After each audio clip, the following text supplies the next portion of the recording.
មែនហើយបងរំខានអូនព្រោះតែបងនេះគ្មានគ្រប់យ៉ាងឲ្យអូនដោយខេម្នាក់នោះ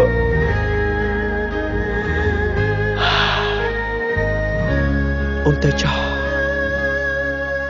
បានដឹងច្បាំងវលាក់ផ្លាំងមានថ្មីហើយហេតុដេចឡើយចិត្តអើយនៅនឹកដល់នាងត្បិតយើងធ្លាប់ជាសង្សារនឹងគ្នាមែនតែពេលនេះបានបដូរផ្លាំងអង្គទៅហើ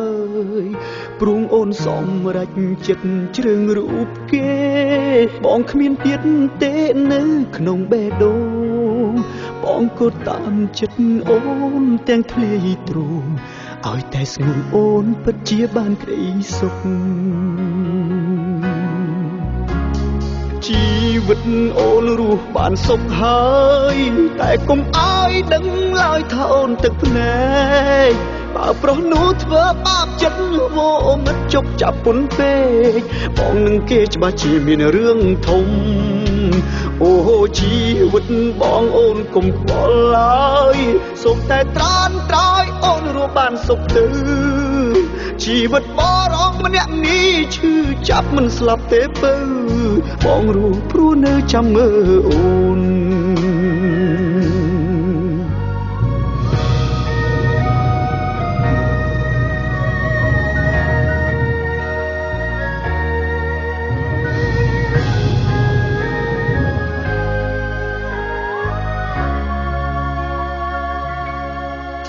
បានដឹងច្បាស់វលាក់ផ្លាំងមានថ្មីហើយ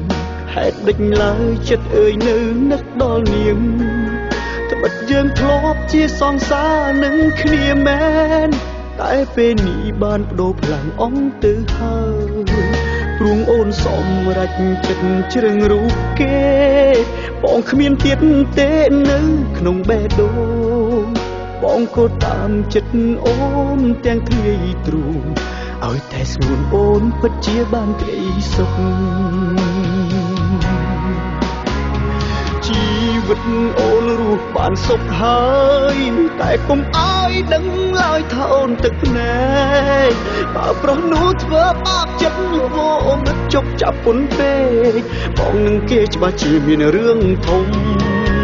អូជីវិតបងអូនកុំខ្វល់ឡើយសូមតែត្រានត្រោយអូនរស់បានសុខទៅជីវិតបរងម្នាក់នេះឈឺចាប់មិនស្លាប់ទេពើបងរស់ព្រោះនៅចាំមើលអូនជីវិតអូនរស់បានសុខហើយតែកុំឲ្យដឹងឡើយថាអូនទឹកភ្នែកបើប្រុសនោះធ្វើបាបចិត្តវោមិត្តជប់ចាប់ពុនពេកបងនឹងគេច្បាស់ជាមានរឿងធំអូជីវិតបងអូនកុំខ្វល់ឡើយសូមតែត្រានត្រោយអូនរស់បានសុខទៅជីវិតបរងម្នាក់នេះឈឺចាប់មិនស្លាប់ទេពើបងរស់ព្រោះនៅចាំមើលអូនបើគេធ្វើឲ្យឈឺចាប់ប្រញាប់ប្រាប់បងណាសួន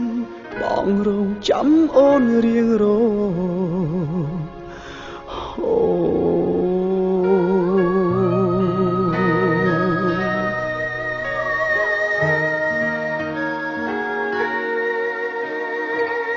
ដឹងទេបងនឹកអូនណាស់